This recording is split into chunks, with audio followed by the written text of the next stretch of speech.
29 जी ते जनाब अस्सलाम वालेकुम जीशान भाई कैसे हैं? ठीक ठाक। अस्सलाम वालेकुम जी सुशांत साहब। छापा मारे सरेआम की टीम तो है। ये बड़ा अच्छा है। हाइड्रा फेशियल जो कि इस वक्त मोस्ट डिमांडिंग है। अगर कैमरे वाले भाई ज़रा इधर आएंगे तो ये हमारा हाइड्रा फेशियल की ये वो है जिसको लगा कर ये मास्क है जिसको हम कहते हैं कि आपने चेहरा ही बदल दिया है।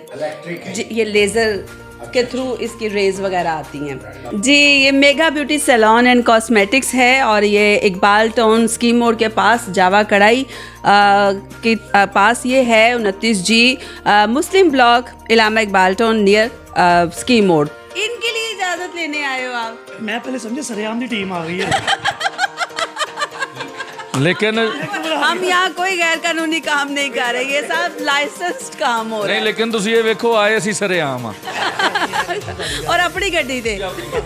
बिल्कुल ये हमारा डिप्लोमा है, ये ट्रेनिंग सेशन हुआ था, ये हम लोगों ने अटेंड किया था और कुछ हमारे स्टाफ के यहाँ पे सर्टिफिकेट्स वगैरह लगे हुए हैं क्योंकि जो लोग यहाँ पर आते हैं इंस्पेक्शन के लिए हम उनको दिखाते हैं कि वी आर सर्टिफाइड। और यहाँ पे जितना भी हमारा है स्टाफ वो सारा आपको पता है SOPs का भी ख्याल रखना पड़ता है। कोरोना की वजह से बहुत सारी ऐसी चीज़ें हैं तो ये साफ़ सुथरा आपको एक एनवायरनमेंट मिलेगा जहाँ पर आपको जितनी भी चीज़ें हैं वो साफ़ सुथरी स्टरलाइज आपको मिलेगी क्योंकि आपको पता है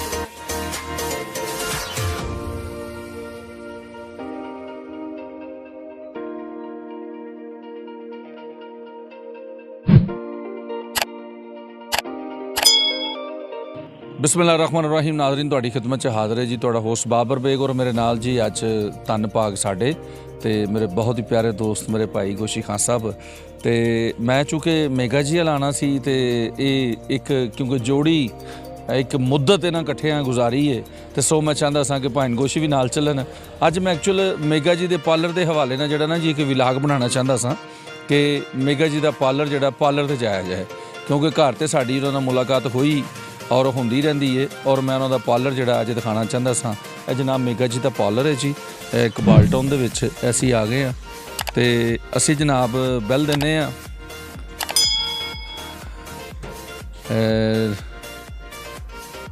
29 जी ते जनाब अस्सलाम वालेकुम जीशान भाई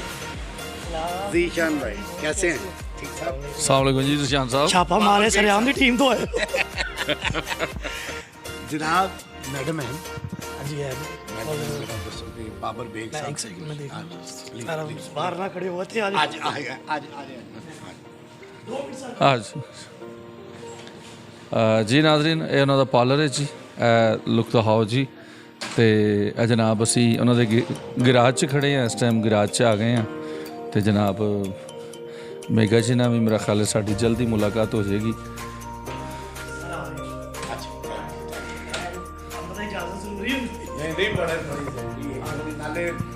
इस वेले तो असी बिजनेस ते आए हैं ना जी उन्हों का काम है तो कोई फीमेल तो नहीं सदके जाए। अल्हम्दुलिल्लाह आप कैसे हैं? ठीक है। बाबर बाबर साहब कैसे हैं? आप क्या हाल ठीक है? हैं? मेगा जी खैरियत से? अल्हम्दुलिल्लाह आप ठीक हैं। इनके लिए इजाजत लेने आए हो आप? मैं पहले समझे सरेआम की टीम आ गई है।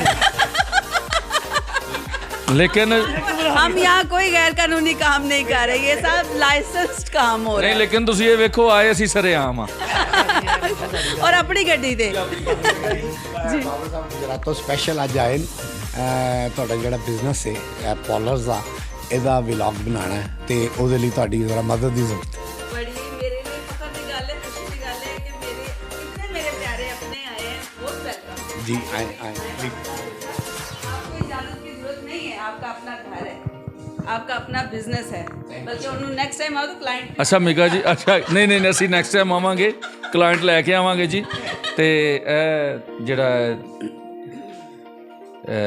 ਇਹ ਰੂਮ ਨੂੰ ਅਸੀਂ ਕੀ ਕਵਾਂਗੇ ਸਾਨੂੰ ਤੇ ਆਉਂਦਾ ਨਾ ਬੀਬੀਆਂ ਵਾਲਾ ਕੰਮ ਜਿਹੜਾ जी। ये mega beauty salon and cosmetics है और ये इकबाल टाउन स्कीम मोड़ के पास जावा कढ़ाई के पास ये है 29 G Muslim block Allama Iqbal town near scheme मोड़। तो ये छोटा सा हमारा एक सैलून है, अल्लाह से दुआ करते हैं कि ये और बड़ा बनाए। ये हमारा मेन सेक्शन है जहाँ पर कटिंग्स भी होती हैं, यहाँ पर मेकअप भी होता है, हेयर से रिलेटेड ट्रीटमेंट हम लोग करते हैं। और यहाँ पर जो हमारी ख़वातीन हैं वो जब आती हैं कुछ और होती हैं, जाती हैं तो कुछ और होती हैं। खूबसूरत से खूबसूरत बनकर हम कोशिश करते हैं कि उनको यहाँ से हम भेजें। ਕਿ ਇੱਥੇ ਬੰਦਾ ਆਪਣੀ ਬੇਗਮ ਨੂੰ ਲੈ ਕੇ ਆਏ ਤੇ ਬਾਹਰ ਖਲੋ ਕੇ ਨਿਕਲੇ ਤੇ ਫਿਰ ਬੰਦਾ ਪਛਾਣ ਨਹੀਂ ਸਕਦਾ। अगर ताड़ी होगी बेगम तो वाकई इंज ही होएगा। हम उनको एकदम चेंज कर देंगे कि तुसी आप नहीं पहचानना, बेगम घंटा हो गया अंदर गई सी हाले तक बाहर नहीं आई। ਅੱਛਾ ਜੀ ਸਲੂਨ ਦੇ ਆਪਣੀ ਬੇਗਮ ਨੂੰ ਜਦੋਂ ਤਿਆਰ ਹੋ ਕੇ ਜਾਣਗੇ ਨਾ ਬਾਹਰ ਜੀ। ਤੇ ਉਹਨੂੰ ਕਹਿਣਗੇ ਭੈਣ ਮੇਰੀ ਬੇਗਮ ਅੰਦਰ ਗਈ ਹੈ। ਉਹ ਕਦੋਂ ਫਾਰਗ ਹੋ ਕੇ ਆਏਗੀ।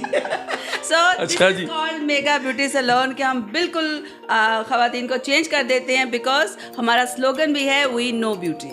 ਅੱਛਾ ਇਹ ਦੱਸੋ ਕੋਈ ਸਾਡੇ ਵਰਗਾ ਮਾੜਾ ਬੰਦਾ ਵੀ ਆਪਣੀ ਫੈਮਿਲੀ ਨੂੰ ਇੱਥੇ ਲੈ ਕੇ ਆ ਸਕਦਾ? मोस्ट वेलकम जी। ਤੁਹਾਡੇ ਵਰਗੇ अगर माड़े सारे ही आ जान ना तो ਇੱਥੇ ਤੇ चार चंद लग जाएंगे। हकीकत बात तो ये है, तो ये आपका अपना पार्लर है, आप अपनी फैमिली को यहाँ पर भेजें। ख़वातीन के हवाले से जो भी सर्विसेज है हम उनको प्रोवाइड करते हैं, जिसमें स्किन हेयर आपकी बात के को काटते हुए जी जी ये ज़रा देखें, ये तो बाकायदा डिप्लोमे लगे हुए। जी बिल्कुल, ये हमारा डिप्लोमा है। ये ट्रेनिंग सेशन हुआ था, ये हम लोगों ने अटेंड किया था, और कुछ हमारे स्टाफ के यहाँ पे सर्टिफिकेट्स वगैरह लगे हुए हैं, क्योंकि जो लोग यहाँ पर आते हैं इंस्पेक्शन के लिए हम उनको दिखाते हैं कि वी आर सर्टिफाइड।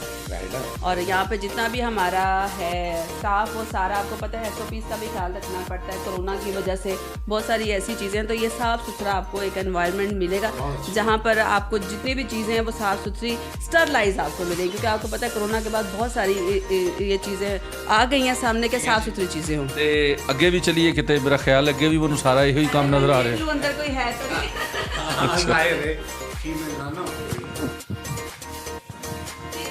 हाँ जी। ये हमारा कह रहे कि मीटिंग पॉइंट भी है। कुछ मैंने अभी रिसेंटली इसको थोड़ा सा चेंज किया है। मैंने यहाँ पे अपनी सिटिंग प्लेस को ज़रा बढ़ाया है, क्योंकि माशाल्लाह मेरा इतना मेल जोल है, आना जाना है, तो फिर मेरे जो गेस्ट हैं वो डिस्टर्ब होते थे। इस वजह से मैंने थोड़ा सा अपने इस एरिया को साथ बिज़नेस का भी रखा हुआ है। अगर हमारे पास काम का प्रेशर ज़्यादा है तो हम उनको यहाँ शिफ्ट करते हैं और इधर भी सर्विसेज प्रोवाइड करते हैं। ये भी हमारा वही सेम सेक्शन यूज़ होता है जो मैंने आपको पहले बताया। आइए आपको दूसरे सेक्शन में लेके जाती हूँ। और ये कुछ हमारी मटीरियल्स वगैरह यहाँ पर स्टॉक में पड़ी है, और ये है जी हमारा रिलैक्सिंग पॉइंट, जिसको मैं कहती हूँ कि मैं ख़वातीन को कहती हूँ कि भुल जाओ घर दियां टेंशनां, भुल जाओ गैस दे बिल, भुल जाओ बिजली दे बिल, भुल जाओ बच्चों दी फीसां ते इत्थे आके सुकून करो। ये है हमारा मेन फेशियल रूम और मैनी पेडी, जैसा कि आप देख रहे हैं कि यहाँ पे अच्छे तरीके से हम लोगों ने ऑर्गेनाइज़ किया है। और हमारा जो मैनी पेडी है वो इस वक्त मोस्ट पॉपुलर इन डिमांड कहने के है जो हमारा मैनी पेडी है। गुलाब की पत्तियों के साथ हम अपनी ख़वातीन को और उनको उनके पाँव धोते हैं। ਅਸੀਂ ਬਿਲਕੁਲ ਬ੍ਰਾਂਡ ਨਿਊ ਕਰਕੇ ਭੇਜਾਂਗੇ ਭਰਜਾਈ ਨੂੰ। ਗੱਲ ਨਹੀਂ, ਮੈਂ ਕਹਿ ਰਿਹਾ ਭਾਵੇਂ आप ਮੈਨੂੰ भी किसी पार्लर चले जाना, ਅੱਛਾ मतलब भरजाई ਨੂੰ ਇੱਥੇ ਲਿਆ ਕੇ ਤੇ ਆਪ ਨਾ ਜਾਓ। ਜਿਹੜਾ ਘਰ ਦੀ ਨੁੱਕਰ ਦੇ ਬਾਹਰ ਜੌਨ ਪਾਰਲਰ ਨਹੀਂ ਗਾ, ਤੁਸੀਂ ਉਹਦੇ ਤੇ ਜਾਣਾ ਹੈ। अच्छा ਮੈਨੂੰ ਨਾ इसलिए अच्छा लगा कि थोड़ा जिन्ना ना एक यानी कि प्राइवेट जिहा काम और सैपरेट बिल्कुल रूम बनाया हुआ है। ये बड़ा अच्छा है, ये बड़ा अच्छा है। हाइड्रा फेशियल जो कि इस वक्त मोस्ट डिमांडिंग है। अगर कैमरे वाले भाई ज़रा इधर आएंगे तो ये हमारा हाइड्रा फेशियल की ये वो है जिसको लगा कर ये मास्क है जिसको हम कहते हैं कि आपने चेहरा ही बदल दिया है। ये लेज़र के थ्रू इसकी रेज वगैरह आती हैं, तो ये बिल्कुल रिलैक्स कर देती हैं हमारी ना जो घरेलू खातूनें आती हैं, टेंशन की मारी आती हैं उनको हम यहाँ पे सब कुछ बुला के भेजते ਸਾਨੂੰ ਵੀ ਇੱਕ ਚਲਦਾ ਚਲਾਉਂਦਾ ਲੈ ਦੇ। वैसे मैं ध्यान करो ਤੁਹਾਡਾ ਜੁੜਵਾ ਹੀ ਲੱਗ ਰਿਹਾ ਜੀ। ਮੈਂ ਇਸੇ ਤੋਂ ਕਹਿ ਰਿਹਾ ਕਿ ਸਾਨੂੰ ਇੱਕ ਚਲਦਾ ਚਲਾਉਂਦਾ ਲੈ ਦੇ।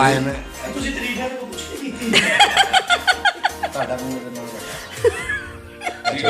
ਅੰਦਰ ਸਹੀ ਕਹਿ ਰਹੇ, ਨਹੀਂ ਲਾ ਕੇ ਦੇਖ ਲਓ। ਮੈਨੂੰ ਲੱਗਦਾ ਤੁਸੀਂ ਮੂੰਹ ਵੇਖੇ ਨਹੀਂ ਹਲੇ। ਇਹਦਾ ਇਹ ਵੀ ਫਾਇਦਾ ਕਿ ਕਰਜ਼ਾ ਦੇਣ ਦੇ ਸਾਹਮਣੇ ਮੇਰੀ ਜੋ ਹਾਂ और ये इसमें अच्छा। सीरम्स वगैरह ऐड होते हैं, अच्छा जी, सीरम्स ऐड होते हैं। और फिर ये जो टूल्स हैं ये बाकायदा ये 7 टूल्स होते हैं जो कि हाइड्रा फेशियल में यूज़ होते हैं। ये आज के दौर की सबसे लेटेस्ट टेक्नोलॉजी है स्किन के हवाले से। बिल्कुल नीट एंड क्लीन। और अगर ये परमानेंट बेसिस पर कह लें कि फ्रिक्वेंटली ले लें 15 दिन के बाद या 20 दिन के बाद, तो इसका बड़ा अच्छा रिजल्ट मिलता है। स्किन लिफ्ट होती है, टाइट होती है। तो ये तकरीबन ਲੇਕਿਨ ਅਸੀਂ ਓਏ ਆਹੋ ਭਾਜੀ ਲੇਕਿਨ ਅਸੀਂ ਬੁੱਢੇ ਹੋਵਾਂਗੇ ਤੇ ਫੇਰ ਨਾ ਹਾਂ, ਇਹ ਤਾਂ ਗੱਲ ਦਿਲ ਹੋਣਾ ਚਾਹੀਦਾ ਜਵਾਨ। ਉਮਰਾਂ 'ਚ ਕੀ ਪੰਜਾਬੀ ਜਿਹਨੂੰ ਫੇਸ ਦੀ ਸਟਰੀ ਕਹਿ ਸਕਦੇ ਹਾਂ, ਫੇਸ ਦੀ ਫੇਸ ਦੀ ਇਸਤਰੀ ਪੰਜਾਬੀ 'ਚ ਹਾਂ एक कार लिफ्टर होता है ना, ਹਾਂਜੀ ये फेस लिफ्टर है। ਫੇਸ ਲਿਫਟਰ ਹੈ ਜੀ, ਇਹ ਦੇਖ ਲਵੋ। ਤੇ ਇਹ ਹੁਣ ਜੈਂਟਸ ਵਾਸਤੇ ਵੀ ਸਹੂਲਤ ਇੱਥੇ ਤੇ ਖਵਾਤੀਨ ਵਾਸਤੇ ਜੀ ਅਸੀਂ ਆਪਣੀਆਂ इसके लिए नहीं है, ਬੇਗਮਾਂ ਨਹੀਂ ਮੈਂ ਕਹਿ ਰਿਹਾ ਜੈਂਟਸ ਵਾਸਤੇ ਨਹੀਂ, ਬੇਗਮਾਂ ਨੂੰ ਅਸੀਂ ਆਪਣੀਆਂ ਲਿਆ ਸਕਦੇ ਹਾਂ। पॉलर है ना, वहाँ पर ये सहूलतें हैं ये आजकल जी बड़ा ये इन है, इन डिमांड है। तो ये जितने भी बड़े पॉलर्स हैं ना, उनमें ये है। ਠੀਕ ਇਹ ਗੁਸ਼ੀ ਸਾਹਿਬ, ਮੈਂ ਤਾਂ ਕਹਿੰਦਾ ਤੁਸੀਂ ਤੇ ਮੈਂ ਕਿ ਜੈਂਟਸ ਪਾਰਲਰ ਬਣਾ ਲਈ। ਨਹੀਂ ਨਹੀਂ, ਪਰ ਜ਼ਰੂਰਤ ਨਹੀਂ ਹੈ। ਸਾਡੇ ਦੋਸਤ ਹਨ ਉੱਥੇ, ਮੈਂ ਤੁਹਾਨੂੰ ਲੈ ਜਾਵਾਂਗਾ। ਚਲ ਹਾਂ, ਕੋਈ ਟੈਨਸ਼ਨ। ਮੈਂ ਮੇਗਾ ਕੋਲ ਲਿਆਇਆ ਨਾ, ਹਾਂ ਤੇ ਤੁਹਾਨੂੰ ਇੱਕ ਦੋਸਤ ਕੋਲ ਵੀ ਲੈ ਜਾਏਗਾ, ਘਬਰਾਓ। ਲਓ ਜੀ ਗੋਸ਼ੀ ਸਾਹਿਬ ਜਨਾਬ ਸਾਨੂੰ ਲੈ ਕੇ ਤੇ ਅੱਜ ਕੱਲ ਜਾ ਰਹੇ ਨੇ। ਅੱਛਾ ਜੀ, ਇੱਥੇ ਬਹਿ ਸਕਨੇ ਨਾ ਅਸੀਂ? ਅੱਛਾ ਮੇਗਾ ਜੀ, ਵੈਸੇ ਤੁਸੀਂ ਇੱਧਰ ਹੀ ਬੈਠੋ जी मैं ਕਿਉਂਕਿ ਫਰੇਮ ਜਿਹੜਾ ਨਾ ਜੀ ਉਹ ਬੰਦ वो लाइट्स वगैरह वो बंद कर। अगर साहब आप भी तो आए ना, ਆ ਜਾਓ ਸਰ, ਤੁਸੀਂ ਵੀ ਆ ਜਾਓ। अगे 3 सीटर है, चलो ਬਸ ਚਿੰਚੀ ਦੀਆਂ 3 ਸਵਾਰੀਆਂ ਰਹਿ रह पूरी होनी है, चलने हैं। 3 ਸੀਟਾਂ ਜਿਹੜੀਆਂ ਨੇ ਉਹ ਪੂਰੀਆਂ ਹੋਣੀਆਂ ਚਾਹੀਦੀਆਂ ਨੇ। ਲਓ ਜੀ ਮੈਗਾ ਜੀ, ਇੱਕ ਤੇ ਤੁਹਾਨੂੰ ਮਿਲ ਕੇ ਇੱਕ ਉਹਦੀ ਖੁਸ਼ੀ, ਇੱਕ ਜਿਹੜਾ ਪਹਿਲਾ ਕਮਰਾ ਵੇਖਿਆ ਉਹਦੀ ਖੁਸ਼ੀ, ਫਿਰ ਦੂਸਰੇ ਦੀ, ਫਿਰ ਤੀਸਰੇ ਦੀ। ਅੱਜ ਤੇ ਖੁਸ਼ੀਆਂ ਨੇ, ਇੱਕ ਗੋਸ਼ੀ ਸਾਹਿਬ ਦੀ ਖੁਸ਼ੀ। ਔਰ ਤੁਸੀਂ ਗੋਸ਼ੀ ਗੱਲ ਇਹ ਕਿ ਦੇਖੋ, ਮੈਨੂੰ ਇਹ ਬੜਾ ਅੱਛਾ ਲੱਗਾ ਕਿ ਮੇਗਾ ਨੇ ਯਾਨੀ ਕਿ ਹਰ ਮੀਡੀਅਮ 'ਚ ਕੰਮ ਕੀਤਾ ਹੈ ਔਰ ਕਾਮਯਾਬੀ ਨਾਲ ਕੀਤਾ ਹੈ, ਮਗਰੋਂ ਨਹੀਂ ਲਾਇਆ। ਪॉलर ਦੇਖ ਕੇ ਲੱਗ ਰਿਹਾ ਕਿ ਇੱਕ ਖੂਬਸੂਰਤ ਔਰ ਇੱਕ ਵੱਡਾ ਪॉलर ਹੈ, ਬਕਾਇਦਾ ਇਹਦੇ 'ਤੇ ਪੈਸੇ ਲਾਏ ਗਏ। ਔਰ ਅੱਲਾਹ ਤਾਲਾ ਅੱਗੇ ਦੁਆ ਹੈ ਕਿ ਅੱਲਾਹ ਤਾਲਾ ਮੇਗਾ ਨੂੰ ਇਸ ਕੰਮ ਦੇ ਵਿੱਚ ਵੀ ਉਸ ਤਰ੍ਹਾਂ ਹੀ ਕਤਾਲਾ ਬਣਾਏ, ਉਸ ਤਰ੍ਹਾਂ ਹੀ ਭੰਗੜਾ ਕੁਈਨ ਬਣਾਏ। ਤੇ ਮੇਗਾ ਤੇ ਸਾਰੀ ਦੁਨੀਆ ਲਈ ਹੈ, ਸਾਡੇ ਲਈ ਕਿਟੀ ਹੈ। ਕਿਟੀ ਨਿਕਨੇਮ ਹੈ ਮੇਗਾ ਦਾ। ਹਾਂ ਇਹ ਵੀ ਤੁਸੀਂ ਦੱਸ ਦਿੱਤਾ। ਹਾਂ, ਮੈਂ ਕਿਹਾ ਦੱਸਣਾ ਤੁਹਾਡਾ ਜ਼ਰੂਰੀ ਹੈ ਨਾ, ਸ਼ਨਾਖਤੀ ਕਾਰਡ ਬਣਾਓ। लेकिन शनाख्ती कार्ड दे नाम मेरा होर जे सही है, सही है।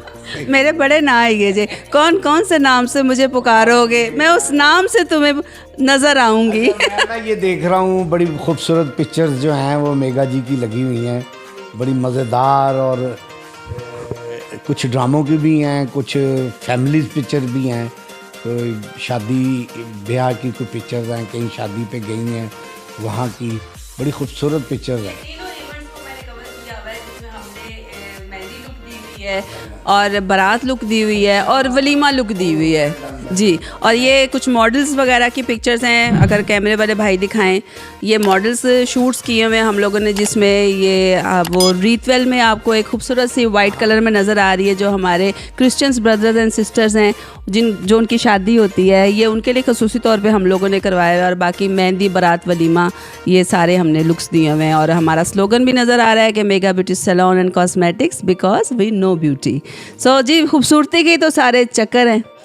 मेगा जी, आप दिल से बहुत खूबसूरत हैं, थैंक यू कोशी साहब। आप अंदर से बहुत खूबसूरत है, क्योंकि मैंने आपको बड़े अरसे से हम काम कर रहे हैं। तुसी यकीन करो, थिएटर की दुनिया च ना जी दो ही खवातीन जड़ियां ना, यानी कि खवातीन ही कहांगे हुण, एक नरकस, दो ही कुड़ियां जी। हाँ, मेरे लिए तो कुड़ियां ही हैं ना जी, दो ही कुड़ियां ना जड़ियां, एक नरगस ते एक मेगा। बहुत शुक्रिया। इसे तरह ही दोवां दियां मावां यार, इतनी खूबसूरत, इतनी ब्यूटी वाली और इतनी मिलनसार। और ना नरगस की वालदा ने कभी उसके काम में दखल अंदाजी की थी, ना मेगा की माँ ने की थी। साथ आती ज़रूर थी, लेकिन तुसी यकीन करो ना मैं उन्होंने कभी वेख्या विंग दे विच कपड़ा चुक के वेखदे होया, पर्दा चुक के, ना किसी डायरैक्टर नूं यह कहा कि ए मेगा जदों आएगी तो इंज करना। कई मावां कहंदियां मेरी धी नूं प्रोटोकॉल नहीं मिल रहा। ये दो मदर्स ऐसी हैं जिन्होंने अपने बच्चों के काम में दखल अंदाजी नहीं दी। इसी वजह से ये इनकी दोनों की माएँ और ये दोनों हमारे आर्टिस्टों में बहुत पसंद की जाती हैं और सब आर्टिस्ट इन दोनों से बहुत प्यार करते हैं, ये दोनों ही बहुत अच्छे। Thank you, love you love you love you. और यकीन माने मुझे तो याद आता है वो वक्त, और ज़ाहिर बात है बड़ा प्यारा वक्त गुजरा हुआ है और अल्लाह ताला ने बड़ी इज़्ज़तों के साथ रखा क्योंकि आप सब हमारे साथ थे। मैं कराची बैठा था, ये मैं आज बताने लगा हूँ ना, कराची बैठा था, कोई आर्टिस्ट है वो, जो मैंने ये तारीफ़ की है ना मेगा जी की माँ की, उस बंदे ने ये तारीफ़ की। उन्हें कहा यार लड़कियों में अगर कोई मदर है ना तो वो मेगा की मदर है। इतनी क्लासिकल औरत, अल्लाह उनको जन्नत में आला मुकाम अता फरमाए। नहीं मैं बस रूफ़ी की मैं बात कर रहा हूँ। उसने कहा यार मेगा की वालदा ऐसे लगता है जैसे दोस्त है, मैंने कुछ खाया नहीं उसने केयर करनी है, वे रूफ़ी कुछ खा ला है, वे मैं तेरे लिए बनानी है, मैं तेरे लिए मंगवानी है। अमेरिका की बात बता रहे थे वो। तो अल्लाह ताला उनको जन्नत में आला मुकाम अता फरमाए। बड़ी बड़ी मज़ेदार और बड़ी आला औरत थी। बहुत शुक्रिया। और मैं नईम साहब का भी बहुत दिल से शुक्रिया अदा करती हूँ। रूफ़ी साहब के साथ बड़ा हमने टाइम अमेरिका में गुजारा है और तकरीबन 2-2.5 महीने हम लोग वहाँ पर स्टे हमारा बढ़ गया था। और बड़ा ऐसे ही था कि हम लोग फैमिली की तरह यूके गए, अमेरिका, कनाडा, जहाँ भी गए ऐसे गए, अपनी फैमिली के साथ गए हैं। तुसी भी कुछ बोल रहे हो? 2 किलो मटर मंगा दें, बैग कढ़ लो। एक मिनट। नादरीन, गोशी साहब जी माशाल्लाह सीनियर ही ਹੁੰਦਾ ਹੈ, लेकिन मावां ਦੇ ਬਹਾਨੇ ਉਹਨਾਂ ਕੁੜੀਆਂ ਦਾ ਵੀ ਦੱਸ ਦਿੱਤਾ ਦੋਵਾਂ ਦਾ ਹੀ, ਇੱਕ ਮੇਗਾ ਤੇ ਇੱਕ ਨਰਗਸ, ਨਾਲ ਆਪਣੇ ਦਿਲ ਦੀ ਗੱਲ। ਲੇਕਿਨ ਜੀ ਮੇਗਾ ਜੀ ਦੀ ਹਾਈਟ ਜਿਹੜੀ ਹੈ, ਹਾਈਟ ਬਹੁਤ ਘੱਟ ਲੜਕੀਆਂ ਦੀ, ਖਾਸ ਤੌਰ ਤੇ ਇਹ ਵੀ ਇੱਕ ਬੜੀ ਮੁਨਫਰਦ ਚੀਜ਼ ਹੈ। ਹਾਈਟ ਸਾਡੇ ਇੱਥੇ ਲੜਕੀਆਂ ਦੀ ਬਹੁਤ ਹੀ ਘੱਟ ਹੈ ਔਰ ਮੇਗਾ ਜੀ ਦੀ ਵਾਕਈ ਜੀ ਜਿਹੜੀ ਪੰਜਾਬਣਾ ਨੇ ਉਹ ਬਕਾਇਦਾ ਮਤਲਬ ਹਾਈਟ ਜਿਹੜੀ ਹੈ ਇੱਕ ਮੁਕੰਮਲ ਹਾਈਟ, ਤੁਸੀਂ ਨਾਲ ਸਾਡੇ ਨਾਲ ਤੁਸੀਂ ਦੇਖ ਸਕਦੇ ਹੋ, ਬਲਕਿ ਗੋਸ਼ੀ ਸਾਹਿਬ ਨੂੰ ਵੀ 2 ਉਂਗਲਾਂ ਉੱਚਾ ਹੀ ਨੇ। ਤੇ ਜਿਹੜੀਆਂ ਤੁਸੀਂ ਉਂਗਲਾਂ ਦੇਂਦੇ ਹੋ ਨਾ ਇਹਦਾ ਤੁਸੀਂ ਮੁੜ ਜਾਓ। ਨਾਜ਼ਰੀਨ, ਅੱਜ ਦਾ ਵਿਲਾਗ ਬੜਾ ਹੀ ਖੂਬਸੂਰਤ ਔਰ ਤੁਸੀਂ ਮੇਗਾ ਜੀ ਦਾ ਪਾਰਲਰ ਦੇਖਿਆ, ਡਰੈਸ ਉਹਨਾਂ ਨੇ ਤੁਹਾਨੂੰ ਦੱਸ ਦਿੱਤਾ ਹੈ ਜੀ। अगेन एक बारी दस दो जी, मैं दोबारा से आपको बताती हूँ। 29G Muslim block, Allama Iqbal town, near scheme मोड़। और हमारा जो मोबाइल नंबर है 0300 0808080। तो मोबाइल हमारा 24 आवर ऑन रहता है और हमारी डील्स चलती रहती हैं। मेगा ब्यूटी सैलून के नाम से हमारा इंस्टाग्राम, टिकटॉक और दूसरा सोशल मीडिया है, वहाँ पर भी हमारी डील्स चलती रहती हैं हमारी प्यारी प्यारी ख़वातीन के लिए। और आपकी वसासत से जो इतने मोतबर लोग मेरे घर आए हैं, मैं बताना चाहती हूँ कि जो हमारी प्यारी बच्चियाँ जो फ्री टाइम में इस काम सीखना चाहती हैं और जो अफोर्ड नहीं कर सकती, उनको हम फ्री ऑफ कॉस्ट काम सिखाते हैं और उन बच्चियों को हम हुनरमंद बनाते हैं ताकि वो अपने पैरों पे खुद खड़ी हो सकें। तो ये आप सब के लिए एक ऑफ़र भी है और एक सहूलत भी है कि हम अपनी बच्चियों को मतलब कि उनको ऑर्गेनाइज़ करते हैं कि वो अपनी ज़िंदगी आगे कैसे गुजारें। Thank you. ਵੈਲ ਡਨ ਜੀ। ਇਸ ਤੋਂ ਬਾਅਦ ਮੇਰਾ ਹਾਲ ਕੁਝ ਵੀ ਕਹਿਣ ਦੀ ਜ਼ਰੂਰਤ ਨਹੀਂ। ਬੜਾ ਹੀ ਖੂਬਸੂਰਤ ਵਿਲਾਗ ਹਾਸਿਆਂ ਦੇ ਨਾਲ ਜਨਾਬ ਇਹ ਖਤਮ ਹੋ ਰਿਹਾ। ਤੁਸੀਂ ਆਪਣੇ ਕਮੈਂਟਸ ਕਰਨਾ, ਰਾਏ ਕਰਨਾ, ਇਜ਼ਹਾਰ ਦੇਣਾ ਰਾਏ ਦਾ। ਔਰ ਡਰੈਸ ਉਹਨਾਂ ਨੇ ਤੁਹਾਨੂੰ ਦੱਸ ਦਿੱਤਾ ਹੈ, ਤੁਸੀਂ ਸੋਸ਼ਲ ਮੀਡੀਆ ਤੇ ਜਾ ਕੇ ਚੈੱਕ ਵੀ ਕਰ ਸਕਦੇ ਹੋ। ਉਹ ਪੱਟੀ ਵੀ ਜੀ। ਔਰ ਜਨਾਬ ਬੜੀ ਅੱਛੀ ਗੱਲ ਹੈ, ਅੱਲਾਹ ਪਾਕ ਇਹਨਾਂ ਨੂੰ ਜਜ਼ਾਏ ਖੈਰ ਦੇ। ਜਿਹੜੀਆਂ ਬੱਚੀਆਂ ਕੋਲ ਪੈਸੇ ਨਹੀਂ, ਅਫੋਰਡ ਨਹੀਂ ਕਰ ਸਕਦੀਆਂ, ਉਹਨਾਂ ਨੂੰ ਇੰਨੇ ਵੱਡੇ ਪਾਰਲਰ 'ਤੇ ਫ੍ਰੀ ਆਫ ਕਾਸਟ ਜਿਹੜਾ ਉਹਨੂੰ ਟ੍ਰੇਨਿੰਗ ਦਿੰਦੇ ਨੇ ਔਰ ਉਹਨਾਂ ਨੂੰ ਪੈਰਾਂ 'ਤੇ ਖੜਾ ਕਰਦੇ ਨੇ ਆਪਣਾ ਰੋਜ਼ਗਾਰ ਕਮਾਉਣ ਦਾ। ਅਤੇ ਮੇਰਾ ਖਿਆਲ ਉਹ ਜਿੰਨੀ ਦੇਰ ਤੱਕ ਜ਼ਿੰਦਗੀ 'ਚ ਰੋਜ਼ਗਾਰ ਕਮਾਉਂਦੀਆਂ ਰਹਿਣਗੀਆਂ, ਇਹਨਾਂ ਦਾ ਵੀ ਜਿਹੜਾ ਸਵਾਬ ਦਾ ਹਿੱਸਾ ਹੈ ਉਹ ਨਿਕਲਦਾ ਰਹੇਗਾ। ਅਤੇ ਸਾਨੂੰ ਐਸੇ ਬਹੁਤ ਸਾਰੇ ਕੰਮ ਕਰਨੇ ਚਾਹੀਦੇ ਨੇ। ਇਹਦੇ ਨਾਲ ਹੀ ਮੈਂ ਇਜਾਜ਼ਤ ਚਾਹਾਂਗਾ। ਪਾਕਿਸਤਾਨ ਜ਼ਿੰਦਾਬਾਦ।